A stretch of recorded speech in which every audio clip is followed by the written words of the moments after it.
আমি আজকে কাপড় চোপড় শুকা দেওয়ার জন্য বাইরে গেছি। আমার বাচ্চারা ঘরে রাখা এই যে আমাদের বাসার সিঁড়ি, এই সিঁড়ি দিয়ে বারবার তিনতলায় চলে যায়, তাহলে সিঁড়ি দিয়ে পড়ে গেলে অনেক ব্যথা পাইবে। এই কারণে আমি ঘরে দরজা বাইরে দিয়ে সিটকানি মেরে দিছি। ও জানি কিভাবে এই যে এই সিটকানি আটকে দিছে।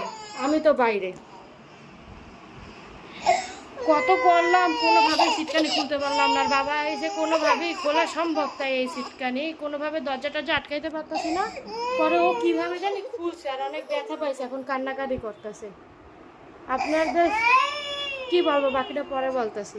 দরজা লাগানোর পর থেকে সারাদিন পরে আমি এখন সময় পাইলাম, এখনও সে ঘুমাইয়া আছে। কি একটা পরিস্থিতি হয়েছে আপনারা ইমাজিন করতে পারবেন যাদের ছোট বাচ্চা আছে। আমার বাচ্চা ঘরের ভিতরে, আমি তারা ধরতে পারতেছি না, শুইতে পারতেছি না, সে কান্না করতেছে।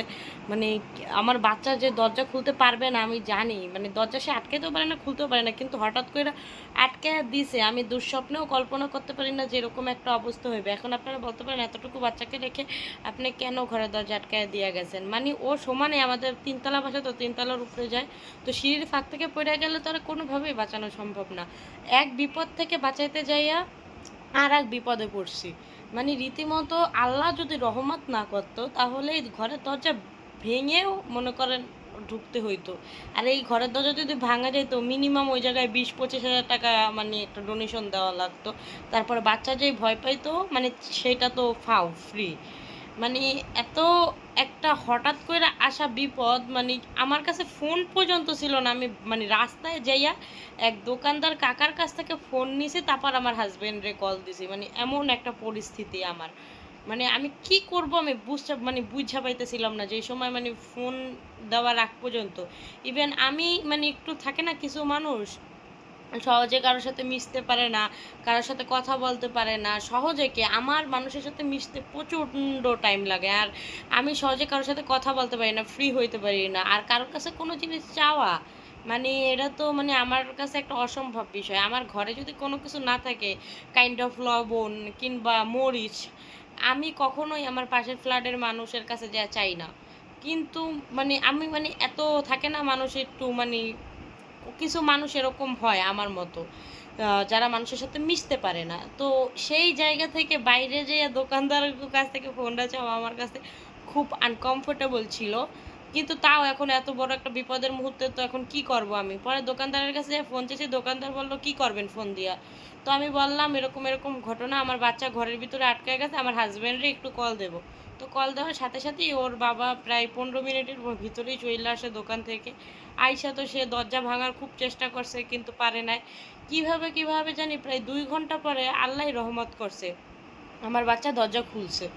তো একটু ভয়ও পাইছে, কিন্তু আল্লাহ রহমত তো করছে, ঘরের দরজা ভাঙা লাগে নাই, কিছু হয় নাই, এমনি এমনি দরজা খুলছে। আমরা একটু পরেই ফায়ার সার্ভিসকে কল দেবো, মনে মনে এটা ধারণা করছে যে এখন তো আর কোনোভাবেই সম্ভব না, দরজা ভাঙতে গেলেও তো ফায়ার সার্ভিসকে কল দিয়ে ভাঙা উচিত।